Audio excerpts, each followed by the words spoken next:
And in which stage you will start preparing the RTM? In which phase of software development life cycle you will start preparing RTM? So yes, so the RTM, which is the requirement traceability matrix, that usually comes into the picture once you have gathered your requirements and you're analyzing them, basically to identify and track your requirements as they pass through the different stages in the software development life cycle. So it helps us provide like a backward and forward traceability, and we can map, for instance, the business requirements to the test cases and vice versa. And it's useful also to identify any defects so that we can quickly trace it back to our requirements. So every business, for instance, functional, non-functional requirement will be traced back to a stakeholder requirement, and every stakeholder requirement will trace back to a business requirement. Okay, as you were talking about functional and non-functional requirement, so what is the difference between functional and a non-functional requirement?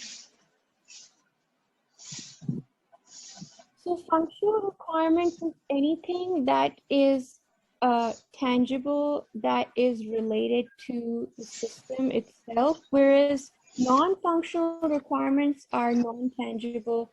For instance, they relate to the timeliness of the software or the performance, any specific requirements as to how quickly you want a result. So it covers those specifications. If you can explain it with the help of an example, it will be good. Okay. So for example, a non-functional requirement would be if you want, when you refresh a browser, you want it to refresh and give back results within 1 second. That would be a non-functional requirement because it relates to the performance. Whereas functional requirements would be how you want the system to operate, or how you want the system to look visually, where you want a specific button to be located. Okay, good. And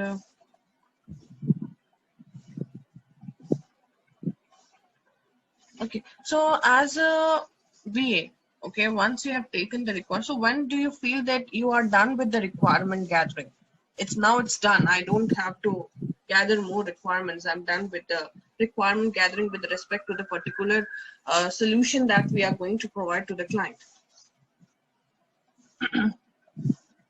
So majority of the business requirements are gathered in the initial requirement stage, but I wouldn't say that requirements are complete, because there will always be some kind of new requirement that may have been missed that would come up later on. But officially, once you have a sign-off, that is when you have the idea that your requirements have been completed. And that occurs, like I said, in the initial requirement gathering and analysis stage. Once we have official sign-off of the, I believe it's the SRS is officially signed. Yes, that's yes. when we. Okay. That's when we know that the. And what are the common challenges you have faced at the time of gathering requirements from the stakeholders? So when you're gathering requirements, identifying, I think the main key point is to identify who the important stakeholders are. And if you haven't planned for it accordingly, you will always have issues going forward. So in the initial planning phases, identifying and establishing a stakeholder engagement plan really helps remove some of those issues later on within the project.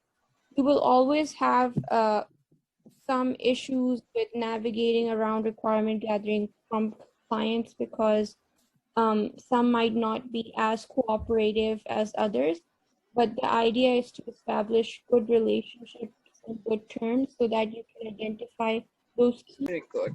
So now you just tell me what is the difference between the basic flow, alternative flow, and the exceptional flow of the use case specification?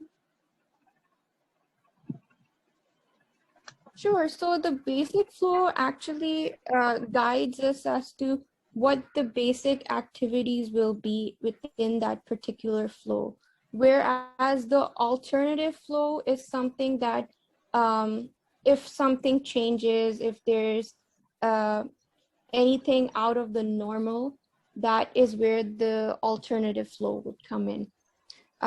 Whereas the specifications would be any specific elements that have been mentioned in the business case, in the business requirements. Those are the ones that are covered within that space.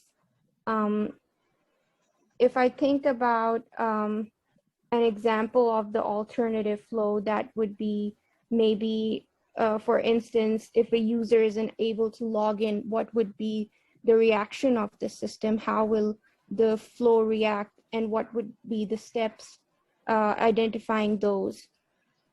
So that's giving a clarity on what the differences would be. Good. So in your current project, how many BAs are there? So it's a small project. So it's just I'm the BA, and we have one other senior BA as well.